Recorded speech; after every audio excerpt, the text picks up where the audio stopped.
জাতীয় কংগ্রেস পার্টির বান্দোয়ান বিধানসভা এলাকার সমস্ত নেতৃত্বদের নিয়ে আলোচনা সভা আয়োজিত হল বড়বাজার এই টিম গ্রাউন্ড সভাগৃহে মঙ্গলবার দুপুর 12টা থেকে শুরু করে বিকেল 4টে পর্যন্ত 2026-এর বিধানসভা নির্বাচনকে লক্ষ্য রেখে দলীয় নেতাকর্মীদের চাঙ্গা করতেই এই কর্মসূচির আয়োজন বলে জানা যায়।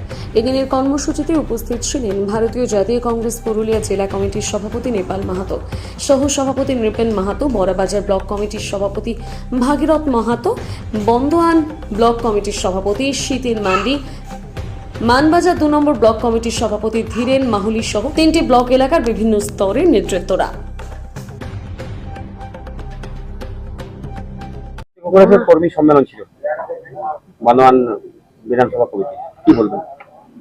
কর্মী সম্মেলন এটা ঠিক নয়। মানে আমরা যে বান্দোয়ান বিধানসভার যে গঠন, আমাদের বড়বাজার, মানবাজার 2 এবং বান্দোয়ান নিয়ে সেই এলাকার সমস্ত আঞ্চলিক নেতৃবৃন্দ, ব্লক নেতৃবৃন্দ এরাকে নিয়ে আজকে একটা বৈঠক ছিল। আমরা একদম লাস্ট কর্মী স্টেজ পর্যন্ত আজকের মিটিংটা ছিল না।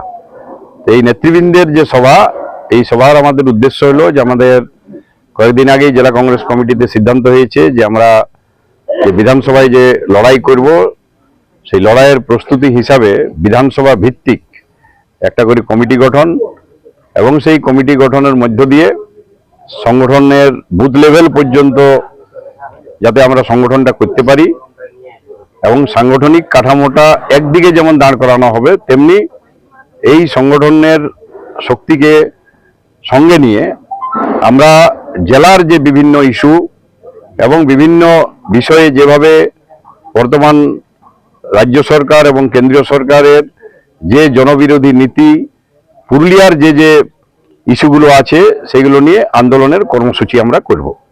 সেই আন্দোলনের কর্মসূচিতে লোকজনের জমায়েত আরো যেন আমরা ব্যাপকভাবে করতে পারি, তার প্রস্তুতি একদিকে হচ্ছে, অপরদিকে সংগঠনের কাঠামো আমরা সাজাচ্ছি। এই সাজানোর ডেডলাইন আমরা দিয়ে দিয়েছি 30শে জুন পর্যন্ত। এখানে আমাদের টোটাল বুথ ফুথ যা আছে সমস্ত কমপ্লিট করতে হবে, এটাই আজকে সিদ্ধান্ত হয়েছে। এবং আগামী দিনে আমরা একটাই কথা বলবো যে মানুষ এখন দুটো দলকেই চাইছে না, সেই জায়গায় একমাত্র বিকল্প জাতীয় কংগ্রেস। কিন্তু আমাদের সাংগঠনিক দুর্বলতা, দীর্ঘদিন ক্ষমতায় না থাকা এবং বিভিন্ন কারণে আমরা কিছু কিছু ব্লকে অনেকটাই দুর্বল আছি, সেটা অনেকটাই রিকভার ধীরে ধীরে করছেন কষ্ট করে সবাই। আমরা একটা ঝান্ডা গাড়া কর্মসূচি ঘোষণা করব কিছুদিনের মধ্যেই।